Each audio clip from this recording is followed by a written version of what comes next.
menit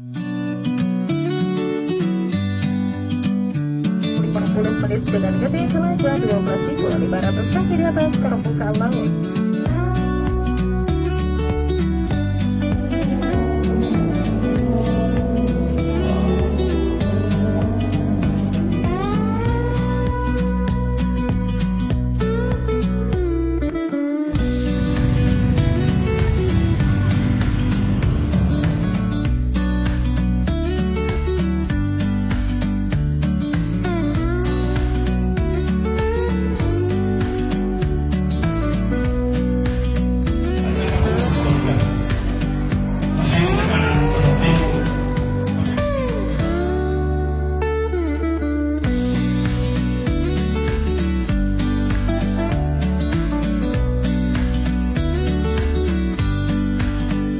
Assalamualaikum, saya bersama Pak Nurholis di rumah pengasingan Soekarno. Nah Pak Nurholis, Assalamualaikum. Waalaikumsalam, Ustaz. Saya dengar Bapak keturunan dari pemilik rumah ini ya? Iya betul Pak. Ini kita berada di mana sekarang persisnya Pak? Kita berada di Kampung Ambu Gagah, RT 01, Kelurahan Kota Raja, Kecamatan Ende Utara, Kabupaten Ende. Kabupaten Ende ya? Ya. Bagaimana cerita pengasingan Bung Karno di sini Pak? Bung Karno diasingkan oleh pemerintah Belanda di zaman penjajahan dari tahun 1934 sampai 1938. Oke, 4 tahun ya? 4 tahun. Kemudian apa yang dilakukan oleh Bung Karno selama di sini Pak? Dia berhubungan dengan masyarakat. Berinteraksi dengan masyarakat. Berinteraksi dengan masyarakat di sekitar ini dan berhubungan baik dengan semua etnis golongan yang ada di Ende sini, termasuk para rohaniawan Katolik dan Islam. Beliau dicintai oleh masyarakat sini? Sangat dicintai. Katanya suka sholat Jumat di mana katanya? Di Masjid Arabita, masjid tertua di Pulau Flores, di bawah situ. Beliau selalu sholat di sana? Sholat situ. Oke. Ini sedikit informasi dan kita ikuti agenda selanjutnya.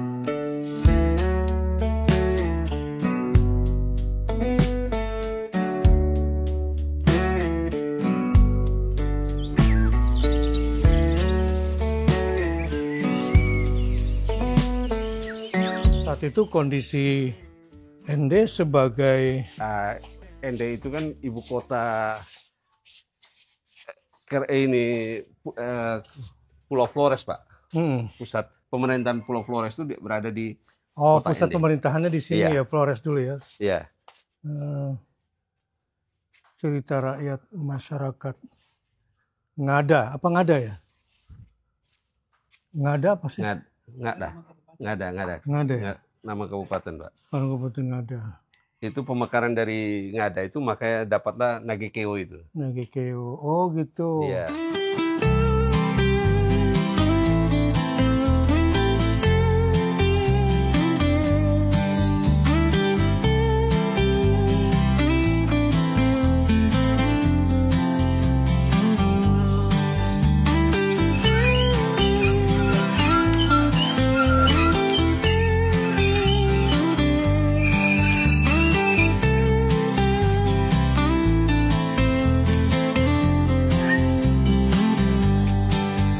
Tempat ini memang dinamakan rumah pengasingan, tapi disinilah Bung Karno menemukan jejak kemerdekaan. Tempat ini memang kecil di Rumah Putih dan tempat merenung di bawah pohon sukun. Tetapi disinilah ide besar gagasan Pancasila untuk Indonesia merdeka dilahirkan. Ya, di tempat ini dan kota ini dinamakan sebagai Kota Pancasila, sekaligus kota toleransi. Disinilah Bung Karno melihat bagaimana kehidupan toleransi yang sangat luar biasa dari berbagai agama, bukan cuma mengambil ilmu dari alam, tapi dari tokoh-tokoh masyarakat, bahkan dari tokoh-tokoh agama. Bukan rumah pengasingan, tapi lahirnya gagasan kemerdekaan dari Ende untuk Indonesia.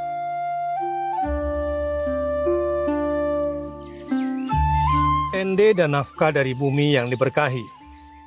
Pulau Ende, Nusa Tenggara Timur. Di tanah yang dipijak oleh matahari lebih panjang dari hujan ini, masyarakat Ende hidup bersahaja, bersandar pada alam yang mereka hormati, bukan dieksploitasi. Hasil bumi bukan sekedar komoditas, melainkan bagian dari ikatan adat dan rasa syukur kepada Sang Pencipta.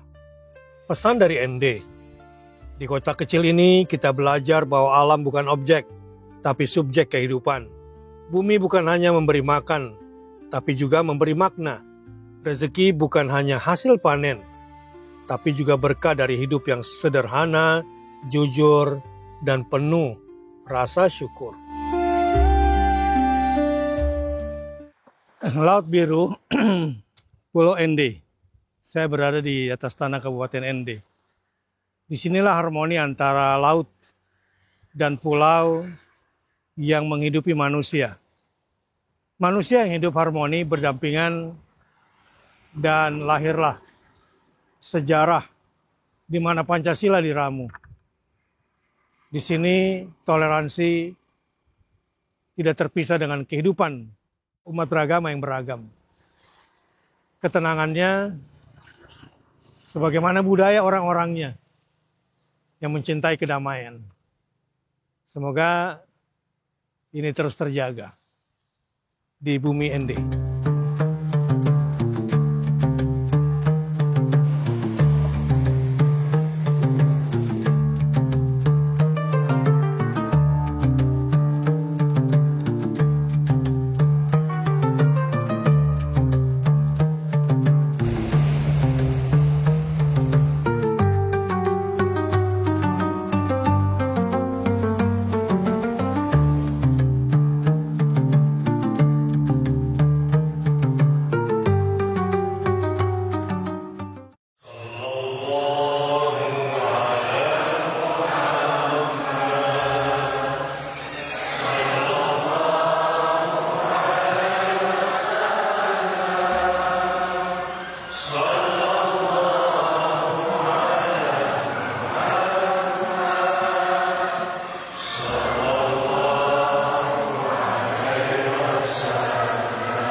Bagian luar nggak sama tuh.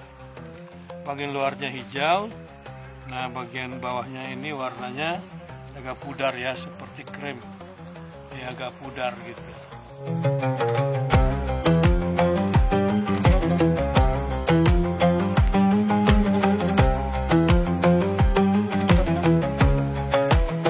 Ini namanya kakak baru.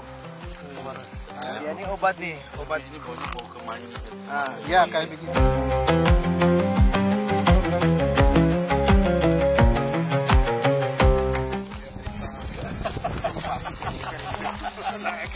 Aduh, hebat juga imajinasinya. Jika Allah ciptakan semua makhluk di muka bumi sebagai abdu yang harus beribadah, ya'buduni, itu ada dua jenis ibadah yang perlu kita pahami. Yang pertama, ibadah penundukan tanpa pilihan. Ibadah yang memang ditetapkan oleh Allah, makhluk ini tidak punya pilihan untuk melawan, untuk ingkar, untuk kufur, nggak ada pilihan. Itulah langit dan bumi. Wa sakhkhara lakum ma fis samawat wal ard, misalnya. Allah tundukkan untukmu apa yang ada di langit dan apa yang di bumi.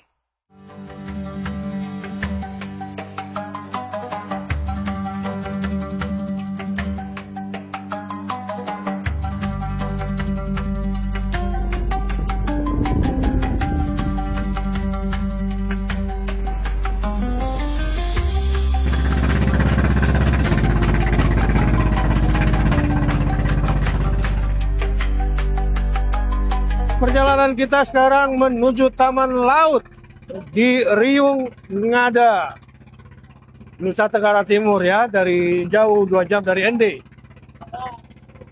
Ini sebuah perjalanan tafakur alam, melihat satu kawasan yang indah dan tidak banyak dirusak oleh tangan-tangan manusia. Menarik sekali. Dari kejauhan, bukit-bukit yang hijau dengan kontur yang jelas. Sebagian tertutup pohon besar dan sebagian besar juga tidak tertutup, tetapi dia tertutup oleh rumput-rumput yang hijau. Bayangkan laut yang hijau, dalam membiru, di sana ada perbukitan yang hijau.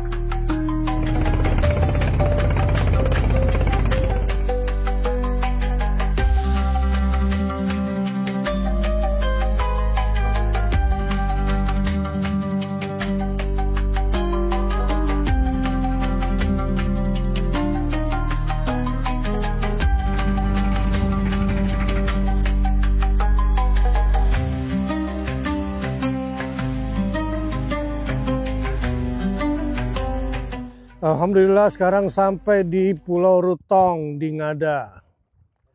Kita lihat di sini jernih, warna hijau, di seberang situ udah biru. Artinya kedalamannya sudah sangat tinggi di situ ya. Dalam sekali, dan ini lihat indah sekali suasananya. Nah, di Bukit Pulau Rutong ini orang-orang biasanya naik di atas lalu menatap keindahan tepi pantai ini dari bukit sana. Menarik.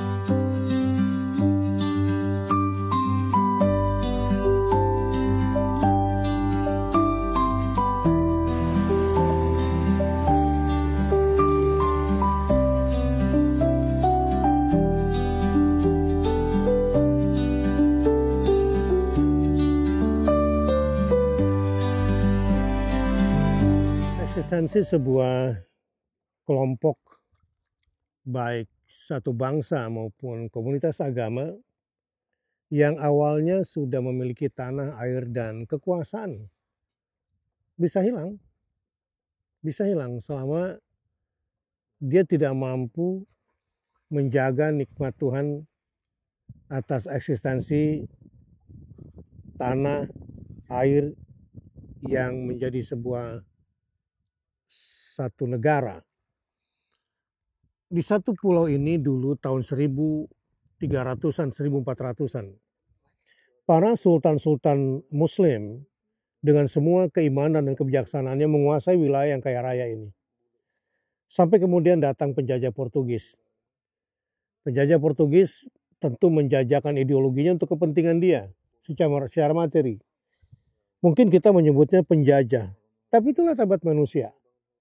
Ya, manusia cenderung untuk terus memperluas wilayah kekuasaannya, dan dia datang ke tempat-tempat di mana dia bisa mengeksploitasi untuk kepentingan dia di negaranya. Lalu kita menyebutnya dia sebagai penjajah. Padahal karena kita memang lemah.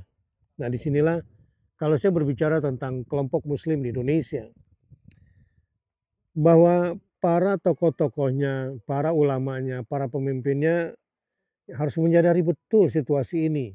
dan agar mereka tidak terganggu, kita pun dipecah belah. Di antara kita ada yang dihujani dengan materi. Ya biasa dalam politik. Tokoh Islamnya yang berpikir tentang dirinya, kemudian memperkaya diri dengan semua alasan-alasan agama dan spiritual. Padahal dia tidak menyadari apa yang dilakukannya itu sebetulnya telah merendahkan, menghinakan saudaranya sendiri. Nah, dalam kehidupan perpolitikan yang menggunakan jargon-jargon agama, ini sering dilakukan oleh para pemecah belah yang tidak menginginkan Indonesia kuat dengan umat Islam yang bersatu. Semoga ini menjadi renungan, dan ini juga renungan buat saya. Semoga kita bisa menjaga amanah ini.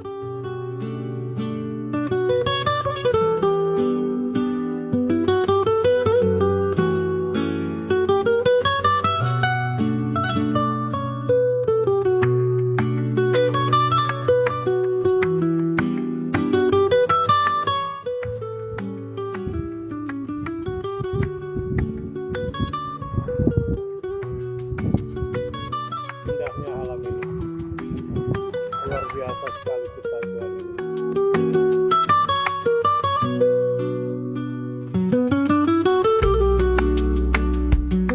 Kemudian warna pasir, coklat, green.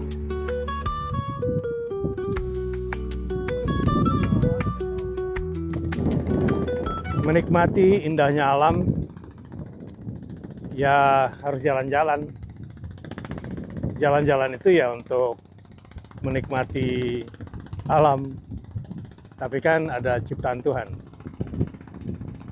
Terus tujuannya apa? Selain kita mensyukuri nikmat atas semua keindahan yang tak terjangkau oleh akal kita ini yang luar biasa. Tapi yang paling penting juga, lihatlah orang-orang yang tidak bersyukur. Ketika orang-orang bersyukur, tak mampu menghitung betapa hebat dan dahsyatnya keindahan ini semua. Yang kufur, boro-boro dia menikmati. Dia malah sengsara dengan cara hidupnya. Bersama Uben Journey, yuk kita menikmati keindahan semesta untuk menemukan pencipta sang semesta ini. Karena kita bagian dari semesta, maka mengenal makhluk semesta lewat perjalanan-perjalanan yang terbimbing secara profesional dan secara spiritual. Tentu sensasinya berbeda. Saya, Dr. Nasir, mengajak siapa saja yuk bergabung dalam program wisata. Selain wisata jasadi, kita juga wisata rohani bersama Uben Journey.